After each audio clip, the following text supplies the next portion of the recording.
Hello, once again, welcome back to all of you in my YouTube channel Maths Point for JEE. Today I am going to explain second lecture of calculus. In this lecture, I am going to explain about relation, type of relation and problem related to relation. Then let's start the topic. Relations का अगर हम लोग बात करें तो relation, set theory और आपका function, ये तीन टॉपिक इंटरलिंक्ड है, तीनों एक दूसरे से रिलेटेड है। अगर बात करें हम लोग रिलेशन का, तो रिलेशन कहाँ से लिया गया, तो रिलेशन सेट थ्योरी से आपका लिया गया। तो सबसे पहले आपको रिलेशन को समझने के लिए आपको सेट कंसीडर करना होगा। यहाँ पे देख लीजिए, हम लोग सेट्स कंसीडर कर लेते हैं। लेट यहाँ पे सपोज कर लीजिए कुछ इस टाइप का दिया हुआ है, लेट ए एंड बी और टू नॉन एम्प्टी सेट्स। ऐसा मैंने अज्यूम किया कि A and B two non empty sets है। अब देखिए, टू नॉन एम्प्टी सेट है। अगर इस चीज़ का आपको पता है तो नॉन एम्प्टी मीन्स जो सेट खाली ना हो, जिसमें कुछ ना कुछ एलिमेंट होना चाहिए, नल सेट आपका नहीं होना चाहिए। तो सपोज कर लीजिए कि ए में एलिमेंट है 1 2 3 एंड बी में जो एलिमेंट है वो आपका बी के लिए सपोज कर लेते हैं ए एंड बी। आपको जितना मन है उतना element of A and B sets में सेलेक्ट कर सकते हैं। देन हम लोगों को क्या होता है कि इसका कार्टेशियन प्रोडक्ट डिफाइन करना होता है। तो यहाँ पे देखिए, कार्टेशियन प्रोडक्ट अगर देखें, Cartesian product of A and B, तो it is written by A cross B. इसको हम लोग ए क्रॉस बी से लिख देंगे।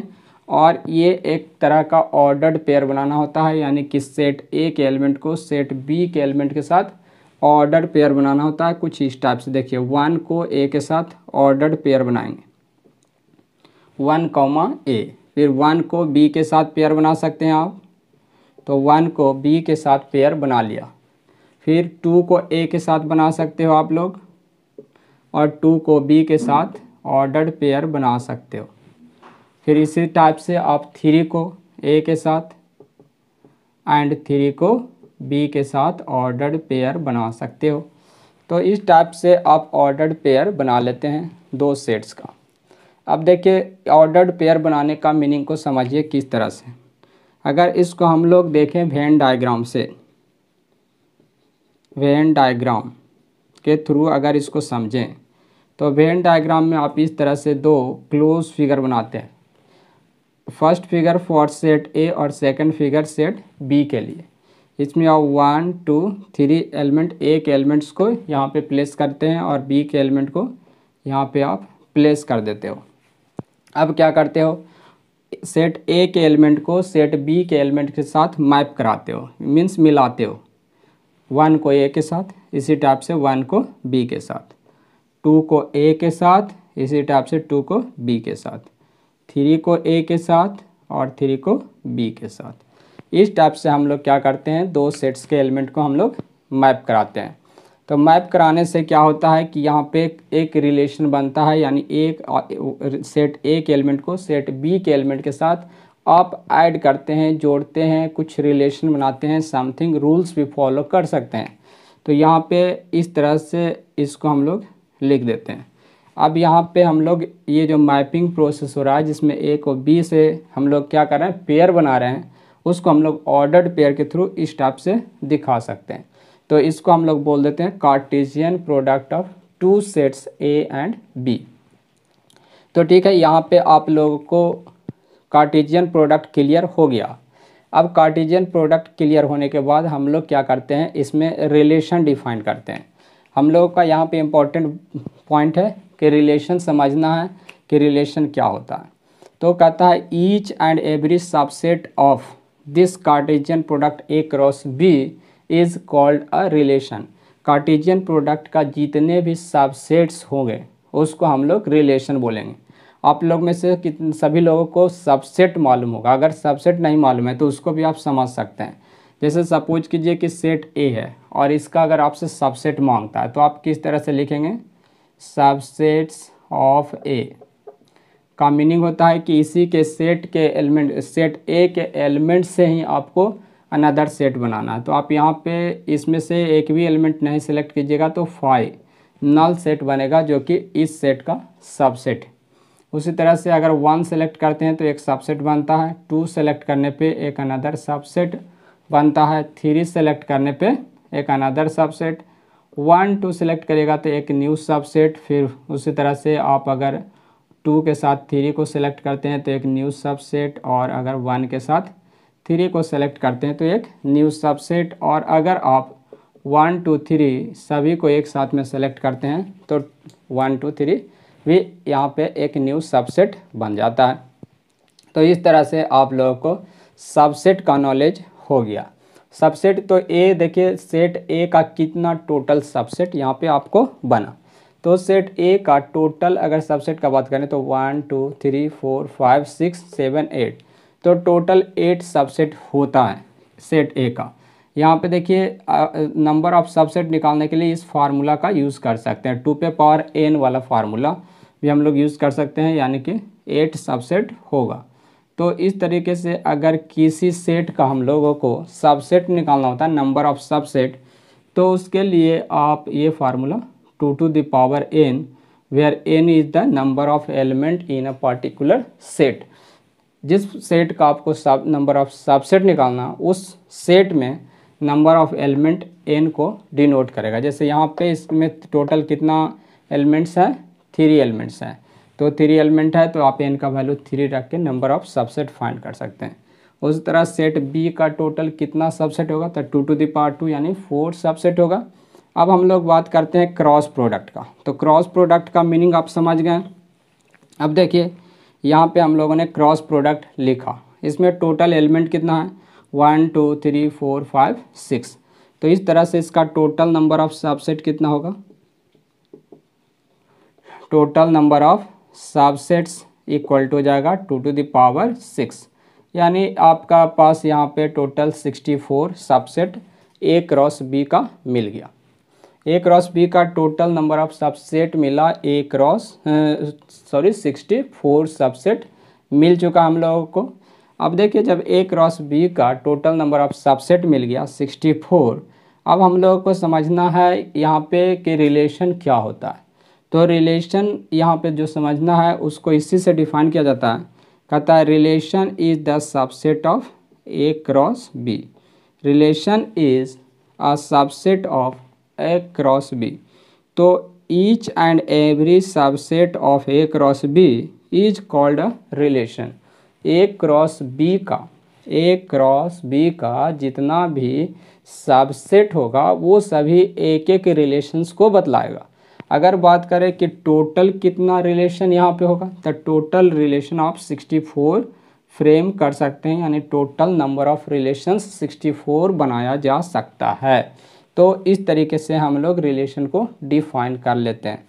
तब यहाँ पे चलिए रिलेशन का डेफिनेशन देख लें कि क्या होगा।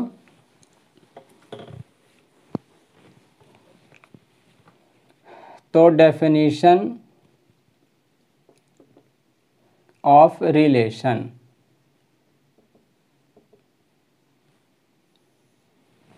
सपोज कर लीजिए कि A and B 2 non empty set है।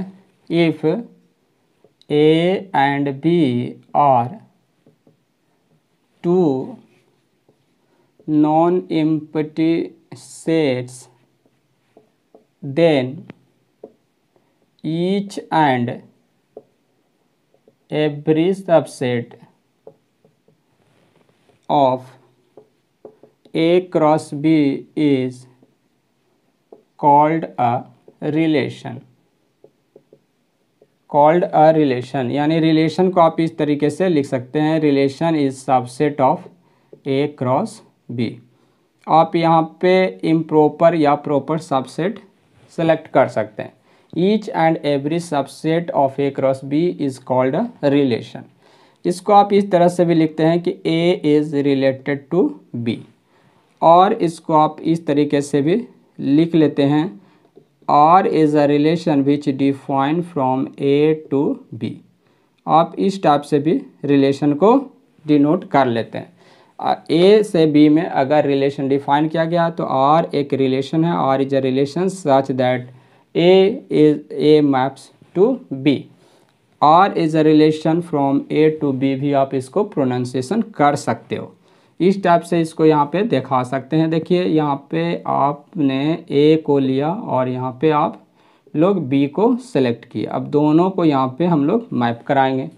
तो मैप कराने से यहाँ पे जो आपका रिलेशन बनता है उसको आप यहाँ आर से डिनोट कर देते हैं। अगर ए में एलिमेंट है 1 2 3 और बी में ए एंड बी एलिमेंट है, तो अब आपका जो रिलेशन बन गया वो रिलेशन आप कह सकते हैं कि फ्रॉम 1 to 3 टू आपका ए बी होगा। अब देखिए यहाँ इम्पोर्टेंट पॉइंट समझना है कि ए को हम लोग क्या कहते हैं। ए को हम लोग डोमेन ऑफ द रिलेशन बोल देते हैं और बी को आप लोग को डोमेन ऑफ द रिलेशन बोलते हैं, डोमेन एंड को डोमेन। ये ए को हम लोग डोमेन और बी को हम लोग को डोमेन बोल देते हैं। अब सपोज कीजिए कि ऐसा एक रिलेशन हम लोग डिफाइन करते हैं। देखिए यहाँ पे एक रिलेशन मैं बना रहा हूँ, यहाँ पे 1 2 3 4 इधर ए बी सी डी दिया हुआ है और इस तरह से मैपिंग होता है इस तरह से। और यहाँ पे जब रिलेशन बनेगा तो आप यहाँ पे जो रिलेशन आर बनाते हैं उसको आप इस तरीके से लिख सकते हैं। आर जो है वो 1 ए के साथ मैप किया है, 2 ए के साथ मैप किया है और 3 बी के साथ मैप किया है और 4 सी के साथ मैप किया है। तो इस तरीके से हम लोग लिख सकते हैं यहाँ पे। अब आप इस टाइप से अगर लिख लेते हैं रिलेशन को, तो यहाँ पे देखिए डोमेन का बात करेंगे तो 1 2 3 4 डोमेन होगा, जबकि codomain A B C D होगा। जबकि यहाँ पे जो मैपिंग में पार्टिसिपेटेड एलिमेंट है उसको हम लोग रेंज बोलेंगे। क्या बोलेंगे? उसको रेंज बोल देंगे। तो ए बी सी रेंज कहलाएगा। तो यहाँ पे देखिए डोमेन जो होगा, डोमेन यहाँ पे आप यहाँ पे डोमेन डिफाइन कीजिएगा तो डोमेन कितना होगा? डोमेन होगा आपका 1 2 3 4 और रेंज होगा ए बी सी और को डोमेन होगा ए बी सी डी। तो ये ध्यान रखना है यहाँ पे। तो यहाँ पे इसके लिए हम लोग डोमेन अगर बात करें तो domain of relation 1 2 3 4 and range का बात करें तो रेंज आपका हो जाएगा ए बी सी एंड आप यहाँ पे को डोमेन का बात करें तो को डोमेन आपका हो जाएगा A B C and D. तो इस टाइप से आप किसी रिलेशन का डोमेन और को डोमेन और रेंज निकाल सकते हैं। और ये याद रखिएगा कि को डोमेन जो होता है वो आप खुद नहीं बना सकते हैं, वो आप डिपेंड करेगा कि कौन सा सेट आपने सेलेक्ट किया। यानी बी जो सेट है वो कौन सा सेट है, बी सेट को ही हम लोग, बी सेट के जितने भी एलिमेंट्स हैं वो सभी एलिमेंट को हम लोग को डोमेन बोल देंगे। जबकि जो एलिमेंट बी का मैपिंग में पार्टिसिपेट करेगा उस एलिमेंट को हम लोग, वो सभी एलिमेंट को हम लोग रेंज कह देंगे। तो रेंज का मीनिंग हो जाएगा पार्टिसिपेटेड एलिमेंट ऑफ को डोमेन। तो यहाँ पे आप यहाँ से निकाल सकते हैं कि range is a subset of codomain. Range is a subset of codomain. इस बात को आप क्लियर कर लीजिए। रेंज इज़ अ को डोमेन ऑफ सबसेट होगा। Range is a calculated thing. Range को आप कैलकुलेट कर सकते हैं on the basis of mapping. Mapping के बेसिस पे आप उसको कैलकुलेट कर सकते हैं। मैपिंग मीन्स जो एक एलिमेंट को, जैसे आप बी से पेयर बना रहे हैं उसको हम लोग मैपिंग बोलते हैं। तो यहाँ पे आप कह सकते हैं कि range is calculated thing on the basis of mapping, but codomain is a predefined things which is given in our questions। Codomain और डोमेन ये दोनों आपका क्वेश्चंस में पहले से ही गिवन होगा, इसे हम लोग कैलकुलेट नहीं करेंगे, हम लोग रेंज कैलकुलेट कर सकते हैं। ओके, तो इतना पॉइंट क्लियर हो गया होगा। रेंज और कोडोमेन में डिफरेंस भी क्लियर हो गया होगा। Range is a subset of codomain, ये पॉइंट आपको याद रखना है, ये बहुत ही ज़्यादा इम्पोर्टेंट है कि रेंज क्या होता है। तो range is a subset of को डोमेन।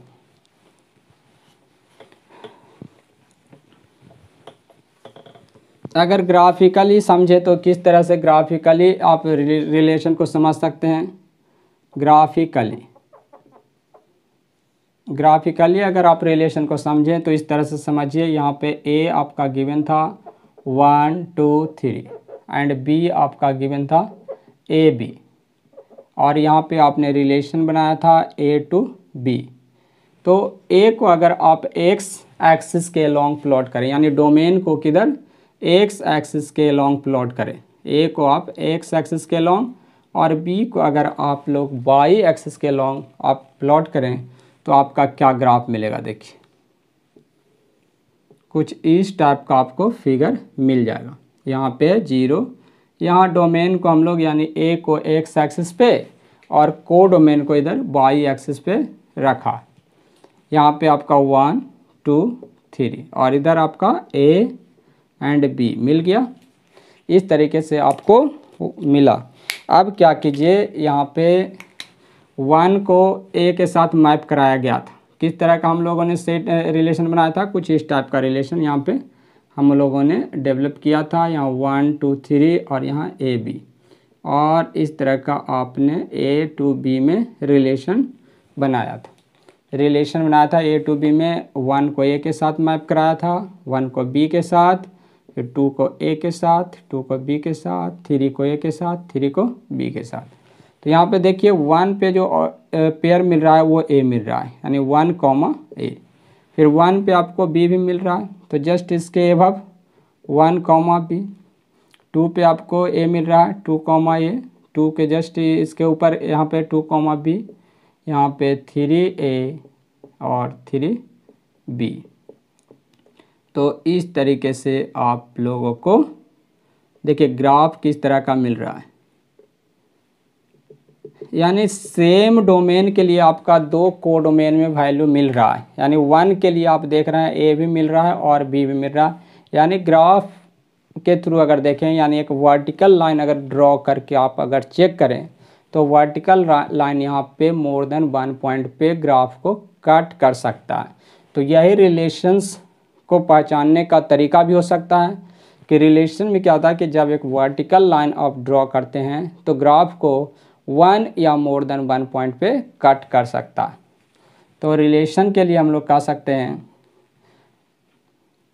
कि when we draw a graph, when we draw a vertical line then it may cut the graph at 1 or more than 1 point।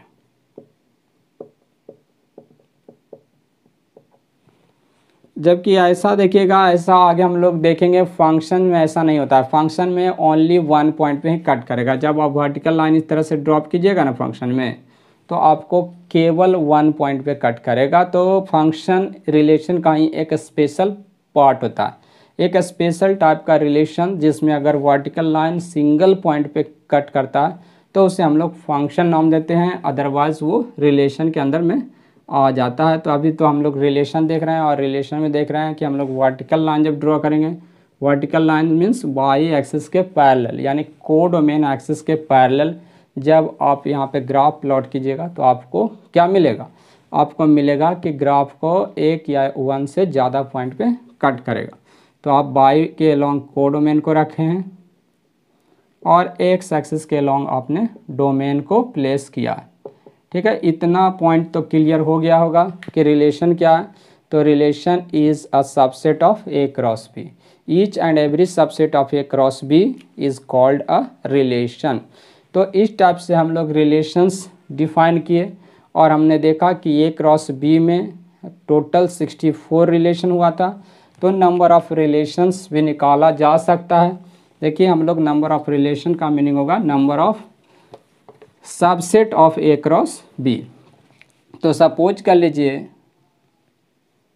Suppose number of element in A equal to m and number of element in B equal to n, then total number of subset, total number of subset और relation कह सकते हैं, total number of subset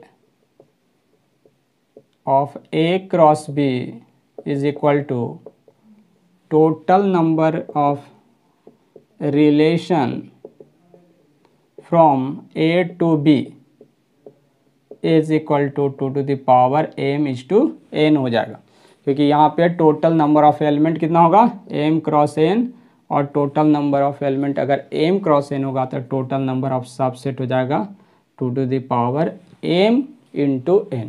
तो आप इस तरीके से total number of relation a to b में डिफाइन कर सकते हैं। जब रिलेशन आप इस तरीके से डिफाइन किए हैं, relation R is a relation from A to B where A में नंबर ऑफ एलिमेंट कितना है m और B में नंबर ऑफ एलिमेंट n है। अगर बात करें नंबर ऑफ सबसेट कैसे कैलकुलेट किया जाता है तो वो भी बहुत सिंपल है। देखिए मैं यहाँ पे एग्जांपल छोटा सा बता देता हूँ।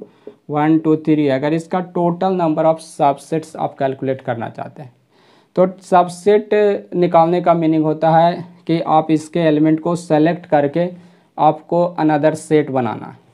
तो यहाँ पे सोचिए कि 1 को आप कितने तरीके से सेलेक्ट कर सकते हैं। तो 1 को सेलेक्ट कर सकते हैं और लिव भी कर सकते हैं, यानी छोड़ सकते हैं। यानी इसका सेलेक्ट करने का 2 तरीका, एंड 2 को भी सिलेक्ट करने का 2 तरीका, एंड 3 को भी सिलेक्ट करने का 2 तरीका। इस तरह से 2 to the पावर 3 तरीके से आप ये 3 एलिमेंट्स को सेलेक्ट कर सकते हैं। यानी total number of element, total number of subsets आपका 2 to the पावर 3 हो जाएगा। इसी टाइप से अगर इसमें टोटल n एलिमेंट्स होगा तो इस तरह से 2:2:2 डॉट डॉट डॉट 2 कहाँ तक जाएगा n टाइम्स तक जाएगा, और वहाँ पे आप 2 to the पावर n कर लीजिएगा। तो इस तरीके से आप नंबर ऑफ सबसेट्स फाइंड कर सकते हैं। तो इस तरीके से आप सबसेट, आप इसको दूसरे तरीके से भी समझा जा सकता है। टोटल नंबर ऑफ सबसेट, तो यहाँ पे 3 में से आपने एक भी एलिमेंट सेलेक्ट नहीं किया। 3 से 0, आप 3 में से 1 एलिमेंट सेलेक्ट करके उसका सेट बनाया तो 1 एलिमेंट का इतना सेट, एक भी एलिमेंट नहीं सेलेक्ट किया उसका इतना सेट, 2 एलिमेंट का इतना सेट 3 से 2, 3 एलिमेंट का कितना सेट, इतना सेट 3 से 3, कॉम्बिनेशन वाले फार्मूला से इस तरह से टोटल 2 to the पावर, इसका वैल्यू बाइनोमियल थ्योरम से बाइनोमियल कोफिशिएंट का सम 2 to the पावर n होता है तो 2 to the पावर 3। इस तरीके से आप नंबर ऑफ सबसेट कैलकुलेट कर सकते हैं, ये बहुत बड़ी बात नहीं है। तो इस तरह से हम लोगों ने क्लियर किया कि how to calculate number of subsets and how to calculate number of relation from A to B. आप लोगों का रिलेशन का डेफिनेशन क्लियर हो गया। उसके बाद आप नंबर ऑफ रिलेशंस कैलकुलेट करने के लिए सीखा, नंबर ऑफ सबसेट्स कैलकुलेट करने के लिए सीखा, नंबर ऑफ, उसके बाद हम लोगों ने कार्टेशियन प्रोडक्ट भी सीखा। तो इतना पॉइंट्स हम लोग क्लियर कर चुके हैं। आगे हम लोग बढ़ते हैं। तो अभी हम लोग टाइप ऑफ रिलेशन देखेंगे कि क्या होता है टाइप ऑफ रिलेशन। तो टाइप ऑफ रिलेशन जो हम लोग डिफ़ाइन करते हैं वो यहाँ पे देखिएगा इस तरह से डिफ़ाइन किया जाता है। ए टू ए में हम लोग टाइप डिफ़ाइन करते हैं, यानी एक रिलेशन डिफ़ाइन करेंगे जो किस में होगा, जिसका डोमेन और कोडोमेन दोनों सेम होगा। यहाँ डोमेन भी ए होगा और कोडोमेन भी सेट ए होगा। सपोज कर लीजिए कि सेट ए क्या है, सेट ए इस तरह से आप कंसीडर कर सकते हैं 1 2 3, ऐसा सपोज करिए कि सेट ए गिवन है। अब हम लोगों को टाइप ऑफ रिलेशन डिफाइन करना है। तो टाइप ऑफ रिलेशन बता दें आप लोगों को, तो फर्स्ट टाइप का रिलेशन होगा उसको हम लोग एम्प्टी रिलेशन बोलते हैं, एम्प्टी रिलेशन। सेकंड टाइप का जो रिलेशन मिलेगा उसको हम लोग यूनिवर्सल रिलेशन बोलते हैं, यूनिवर्सल रिलेशन। थर्ड टाइप का आपको जो रिलेशन का टाइप मिलेगा उसको हम लोग आइडेंटिटी रिलेशन बोलेंगे, आइडेंटिटी रिलेशन। फोर्थ टाइप का रिलेशन होता है इनवर्स रिलेशन, इनवर्स रिलेशन। और फिफ्थ टाइप का जो रिलेशन होता है जो 12 पॉइंट ऑफ व्यू से काफ़ी ज़्यादा इम्पोर्टेंट है और उसको हम लोग बोलते हैं reflexive relation, reflexive relation. Sixth आपको मिलेगा symmetric relation, symmetric relation. Seventh आप यहाँ पे सेलेक्ट कर सकते हैं जो रिलेशन का टाइप होता है वो होता है ट्रांजिटिव रिलेशन, ट्रांजिटिव रिलेशन। और 8 नंबर है इक्विवेलेंस रिलेशन, इक्विवेलेंस रिलेशन। तो ये आपको टोटल टाइप होता है रिलेशन का। तो रिलेशन का टोटल कितने टाइप होते हैं? 8 टाइप हम लोगों को यहाँ पे दिख रहा है। तो टोटल 8 टाइप रिलेशन का होता है। Empty relation, universal relation, identity relation, inverse relation, reflexive, symmetric, transitive and equivalence of relation. तो अभी वन बाय वन हम लोग ये सभी को क्लियर करेंगे कि क्या होता है। अब देखिए आप लोगों को जैसा कि पता है, यहाँ पे हम लोग देख रहे हैं कि सेट ए के लिए हम लोग रिलेशन डिफाइन किए हैं, यानी कि किस सेट में? सेट ए में। और इसको अगर वेन डायग्राम से देखें तो कुछ इस टाइप से देख सकते हैं। यहाँ ए है, यहाँ ए है, यहाँ पे हम लोग रिलेशन डिफाइन किए हैं 1 1 1, सॉरी 1 2 3, और यहाँ है 1 2 3। तो डोमेन और कोडोमेन दोनों सेम होना चाहिए, उसके लिए रिलेशन का टाइप हम लोगों ने डिफाइन किया है। यहाँ पे आप 1 to 1, 1 से 2 को मैप करा सकते हैं, उसी तरह से 1 को 3 के साथ, 2 को 1 के साथ, 2 को 2 के साथ, 2 को 3 के साथ मैप करा सकते हैं। इसके बाद आप 3 को 1 के साथ, 3 को 2 के साथ, 3 को 3 के साथ भी मैप करा सकते हो, इसमें कोई दिक्कत नहीं। तो इस तरह से टोटल अगर कार्टेशियन प्रोडक्ट देखें तो आपको इस टाइप से मिलेगा 1 1 1 2 1 3 2 1 2 2 2 3 3 1 3 2 एंड 3 3। तो इस तरह से total elements of A cross ए मिला। तो टोटल अगर नंबर ऑफ सबसेट्स देखें तो कितना हो जाएगा? Total number of subsets of A cross A equal to हो जाएगा 2 to the पावर कितना एलिमेंट है? तो टोटल 3 × 3 यानी कि 9 एलिमेंट, यानी टोटल 512। तो टोटल अगर ए टू ए में हम लोग अगर रिलेशन डिफाइन करेंगे तो टोटल रिलेशन का कितना टाइप मिलेगा? 512 टाइप मिलेगा, यानी टोटल आप 512 टाइप के रिलेशंस बना सकते हैं, डिफाइन कर सकते हैं। अब देखिए इसमें जो 512 टाइप के रिलेशंस होते हैं उसी में से कुछ रिलेशन एम्प्टी हो सकता है, कुछ यूनिवर्सल हो सकता है, कुछ आइडेंटिटी हो सकता है, कुछ इनवर्स, कुछ रिफ्लेक्सिव, सिमेट्रिक, ट्रांजिटिव या इक्विवेलेंस रिलेशन हो सकता है। तो इसमें से कौन सा रिलेशन आपका एम्प्टी होगा, कौन सा यूनिवर्सल होगा, कौन से रिलेशन को आइडेंटिटी रिलेशन कहेंगे, इसी पॉइंट को आज हम लोग को इस टॉपिक में क्लियर करना है, और इसमें किसी तरह का कन्फ्यूजन आप लोगों को नहीं होना चाहिए।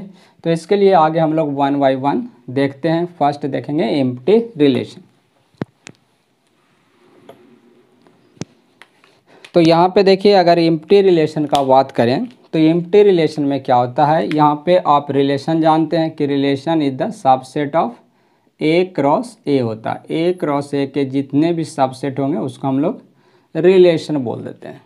तो अगर इसमें से एक सबसेट बनाया जाए और इसके किसी भी एलिमेंट को सेलेक्ट नहीं किया जाए, सपोज कीजिए आप इस तरह से एक रिलेशन डिफाइन करते हैं, रिलेशन R1 डिफाइन किया और इसमें हम लोग एक भी एलिमेंट सेलेक्ट नहीं किया, यानी इसको नल सेट बनाया, यानी 5 छोड़ दिया, इसको खाली रहने दिया।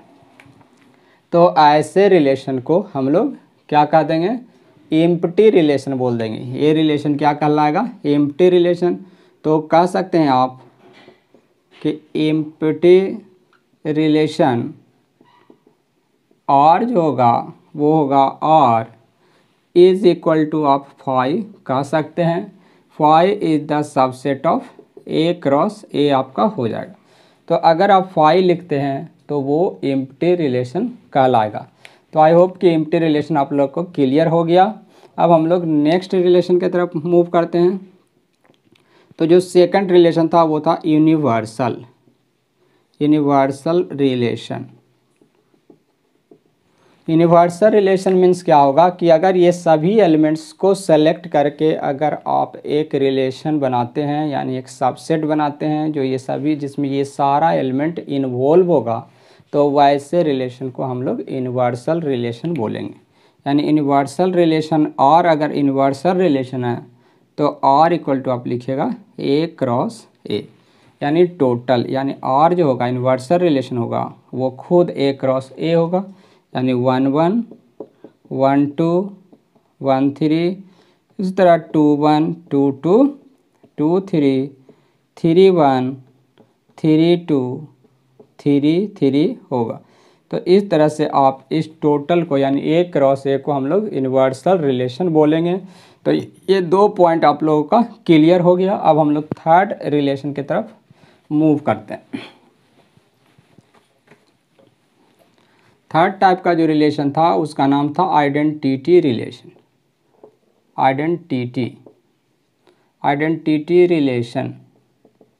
अब देखिए आइडेंटिटी रिलेशन, अगर आर एक आइडेंटिटी रिलेशन है तो आइडेंटिटी रिलेशन का मीनिंग होता है कि आपका इस टाइप से देखिए 1 1 फिर 2 2 और 3 3, ये तीनों जिसमें रहेगा, यानी सेट ए में अगर आप डिफाइन करते हैं रिलेशन तो सेट ए के सभी एलिमेंट का सेम टू सेम पेयर होना चाहिए, यानी 1 1 अगर 1 है तो 1 1 होना चाहिए, 2 है तो 2 2 होना चाहिए, 3 है तो 3 3 होना चाहिए।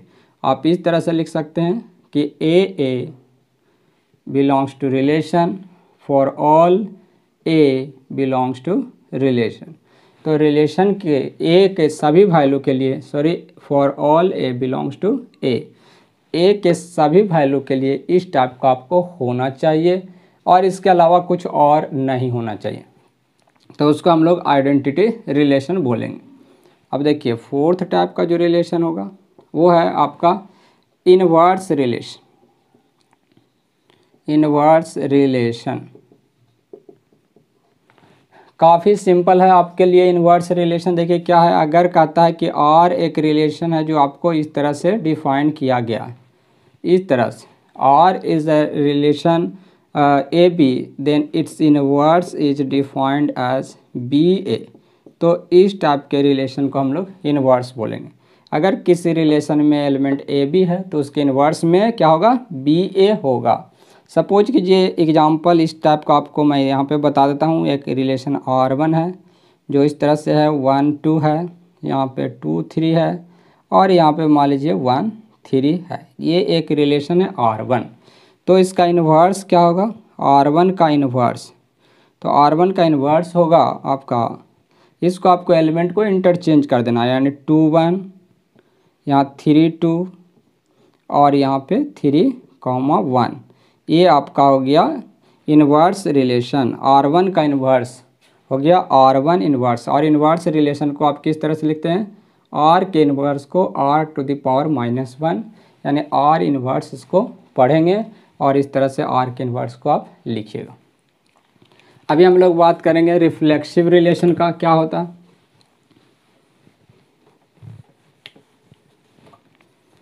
तो काफ़ी ज़्यादा इम्पोर्टेंट जो रिलेशन का टाइप है वो रिफ्लेक्सिव रिलेशन है। Reflexive relation.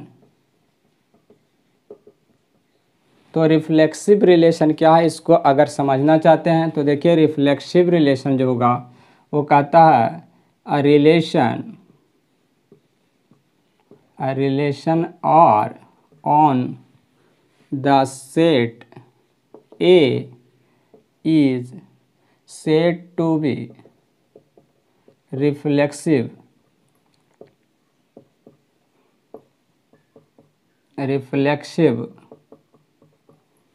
if A belongs to relation for all for every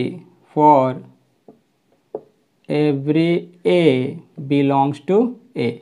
इस टाइप का देखिए कहता है कि अगर किसी सेट ए में रिलेशन डिफाइन करते हैं तो ए के सभी एलिमेंट के लिए आपको ए टाइप का एलिमेंट रिलेशन में होना चाहिए। अब देखिए इसके अलावा कुछ अदर चीज़ भी यहाँ पे हो सकता है, जबकि आइडेंटिटी में केवल ऐसा एलिमेंट ही रहता है। एग्जाम्पल समझिए किस टाइप का, देखिए अगर यहाँ पे आप सेट ले लेते हैं 1 2 3 और इसमें आपको एक रिलेशन डिफाइन करते हैं, जैसे ये रिलेशन ले लीजिए R1, यहाँ 1 1 है, 2 2 है, 3 3, तो ये आपका एक रिफ्लेक्सिव रिलेशन का एग्जाम्पल होगा। साथ में ये भी कह सकते हैं कि ये एक आइडेंटिटी रिलेशन भी है। तो ये दोनों है, आइडेंटिटी रिलेशन है, साथ में ये रिफ्लेक्सिव रिलेशन है। देखिए अनदर रिलेशन बनाते हैं हम लोग इस टाइप से 1 1 2 2 3 3 1 2 यहाँ पे, और यहाँ पे मान लीजिए 3 1। तो ये क्या एक रिफ्लेक्सिव रिलेशन है। इस पॉइंट को अगर क्लियर करना चाहते हैं तो देखिए 1 1 है, 2 2 है, 3 3 है, यानी रिफ्लेक्सिव है। लेकिन क्या ये आइडेंटिटी रिलेशन है? तो ये एक आइडेंटिटी रिलेशन नहीं है। तो इस तरह से ये आपको क्लियर हो गया है कि this is only reflexive not identity relation. But जो फर्स्ट वाला है वो आइडेंटिटी रिलेशन भी है और साथ में रिफ्लेक्सिव भी है। तो रिफ्लेक्सिव के लिए नेसेसरी क्या है? ए आपका रिलेशन में होना चाहिए। अगर ए रिलेशन में नहीं होगा तो रिफ्लेक्सिव नहीं होगा। ये आप लोग को दिमाग में सेट कर लेना है पॉइंट को। ठीक है, आगे हम लोग पढ़ें। तो रिफ्लेक्सिव के बाद हम लोग जो रिलेशन का टाइप देख रहे हैं उसका नाम है symmetric relation. Symmetric relation, symmetric relation इस तरह से डिफाइन किया जाता है, a relation on set, a relation R on set A is said to be symmetric if A is related to B imply that B is related to A। और ऐसा समझिएगा if AB belongs to relation then BA must belongs to relation for all AB belongs to A। यहाँ पे देखिए important क्या है, अगर AB relation में है, अगर AB रिलेशन में है तब आपको BA को भी रिलेशन में होना पड़ेगा, तभी ये क्या कहलाएगा? सिमेट्रिक रिलेशन कहलाएगा। और AB के सभी वैल्यू के लिए जो कहाँ से सेलेक्ट किया गया है? सेट A से, यानी डोमेन से सेलेक्ट किया गया। यहाँ पे एग्जाम्पल के लिए देखिए इस तरह से आप एग्जाम्पल समझ सकते हो। A आपके पास इस तरह से गिवन है 1 2 3, और यहाँ पे हम लोग रिलेशन डिफाइन किए हैं इस तरह से। यहाँ 1 2 अगर रिलेशन में है तो रिलेशन में और किसको होना पड़ेगा? इसके जस्ट उल्टा को, यानी कि एक्स कोऑर्डिनेट और वाई कोऑर्डिनेट आपस में इंटरचेंज होना चाहिए। 2 1 को आपको रहना पड़ेगा। अगर ऐसा बनाते हैं तो ये एक सिमेट्रिक रिलेशन का एग्जाम्पल है। सेकंड रिलेशन देखिए इस टाइप का है, 1 2 है, यहाँ पे 2 3 है और यहाँ पे 3 2 है। Then this is example of symmetric और नॉट। तो 1 2 रिलेशन में है बट यहाँ पे 2 1 रिलेशन में नहीं है, तो ये आपका सिमेट्रिक का एग्जाम्पल नहीं है। अब देखिए थर्ड एग्जाम्पल यहाँ पे आपको इस तरह से 1 2 2 1 1 3 3 1 एंड यहाँ पे दिया हुआ है 1 1। तो क्या ये एक एग्जाम्पल है सिमेट्रिक का? तो देखिए 1 2 का उल्टा 2 1 है, 1 3 का उल्टा 3 1 भी है, और 1 1 का उल्टा है 1 1, तो 1 1 का उल्टा 1 1 इटसेल्फ है। So this is also example of symmetric relation. तो इस तरह से आपको समझना है कंडीशन, अगर ए बी रिलेशन में है तो आपको किसको रिलेशन में होना चाहिए? बी ए को भी रिलेशन में होना चाहिए, तभी रिलेशन सिमेट्रिक रिलेशन कहलाएगा। अदरवाइज रिलेशन को हम लोग सिमेट्रिक रिलेशन नहीं बोलेंगे।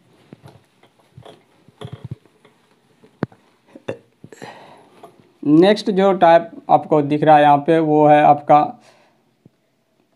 Transitive relation.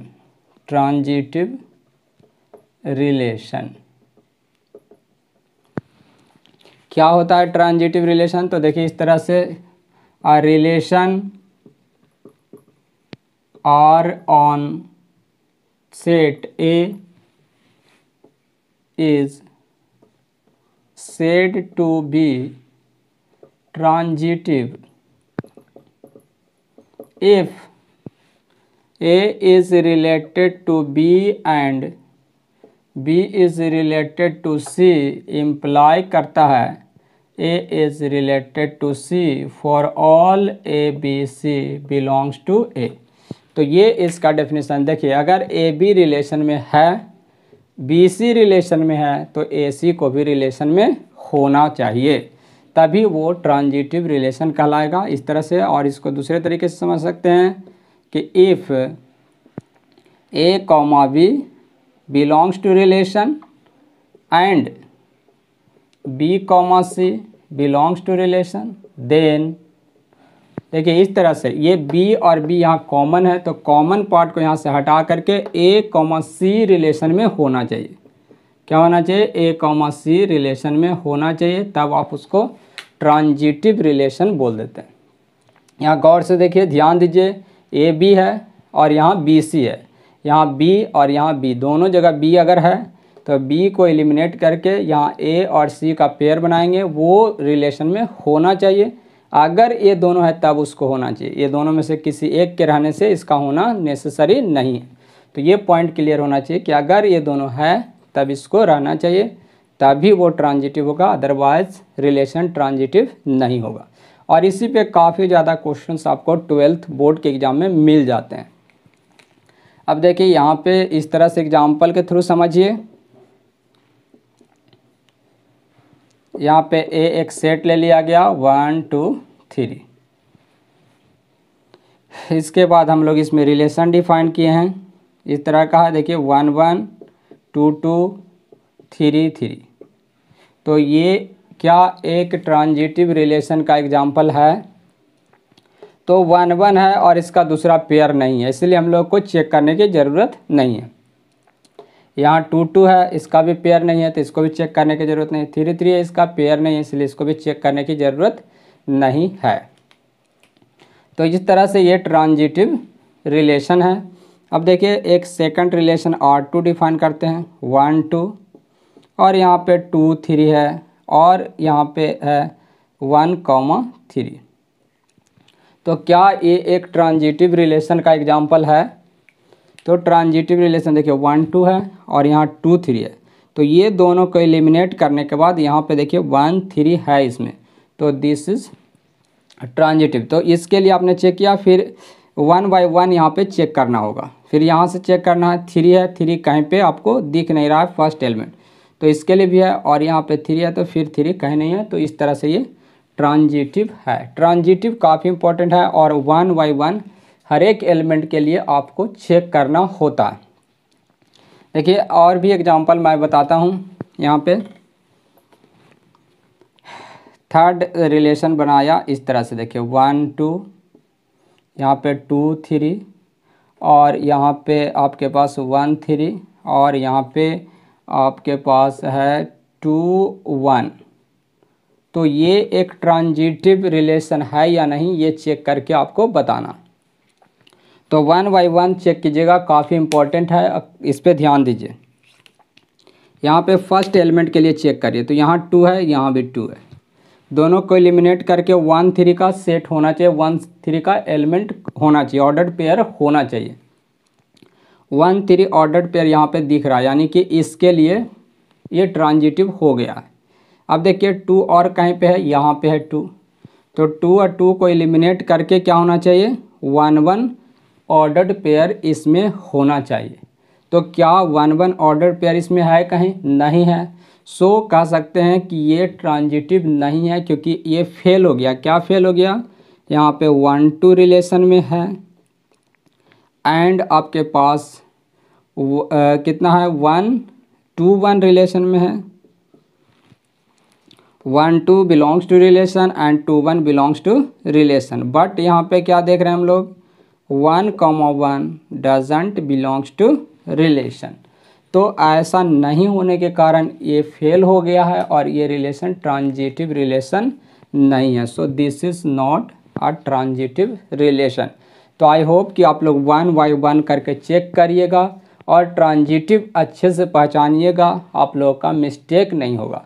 मैक्सिमम स्टूडेंट के साथ ये प्रॉब्लम होता है कि ट्रांजिटिव रिलेशन अच्छे से चेक नहीं कर पाते हैं। तो उसके लिए मैं बता दूं फिर से आप लोगों को, मैं ये बात क्लियर कर दूं कि 1 बाय 1 चेक करना। जैसे यहाँ पे देखिए 2 2 है तो 2 2 को एलिमिनेट करके 1 3 सेट में होना चाहिए।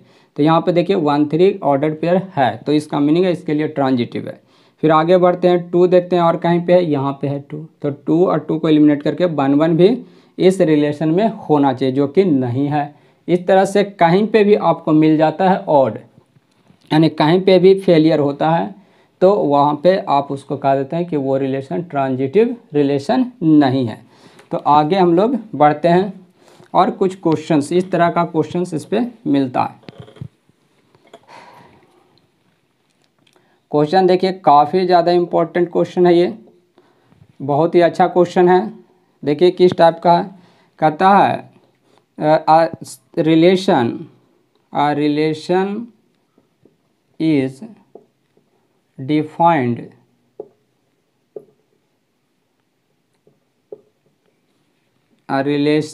defined on set A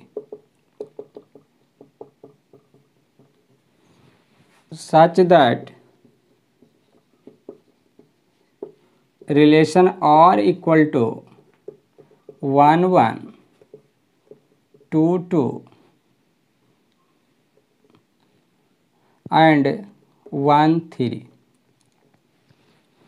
ये एक रिलेशन डिफाइन किया गया है, ये सेट गिवन है। इस सेट में हम लोग एक रिलेशन डिफाइन किया जो इस तरह से, तो how many minimum ordered pair should be added so that the given relation becomes reflexive as well as transitive। ये काफ़ी ज़्यादा इंपॉर्टेंट क्वेश्चन है, बहुत ही अच्छा क्वेश्चन है। कह रहा है कि एक रिलेशन डिफाइन किया गया ए में और वो रिलेशन ये गिवन है, तो मिनिमम कितना ऑर्डर्ड पेयर इस रिलेशन में हम लोग ऐडअप करें ताकि ये रिलेशन क्या बन जाए, रिफ्लेक्सिव बन जाए और ट्रांजिटिव बन जाए। तो ऐसा आप लोगों को सोचना है कि कितना ऑर्डर्ड पेयर हम लोग ऐड करेंगे। तो सबसे फर्स्ट तो रिफ्लेक्सिव होने के लिए क्या होना चाहिए, 1 1 का इक्वल वाला पेयर होना चाहिए जो कि है यहाँ पे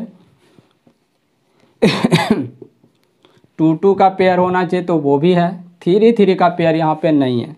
तो फॉर रिफ्लेक्सिव के लिए क्या होगा, फॉर रिफ्लेक्सिव के लिए आपको यहाँ पे ऐड करना होगा 3 3, इस रिलेशन में 3 3 ऐडअप करना है। अब देखते हैं हम लोग को यहाँ पे 3 3 जब आपने ऐड कर दिया तो देखिए कैसा रिलेशन बन गया।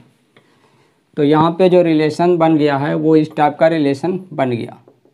देखिए 1 1 2 2 3 3 और यहाँ पे गिवन है 1 3। अब देखिए ट्रांजिटिव 1 बाय 1 चेक करते हैं।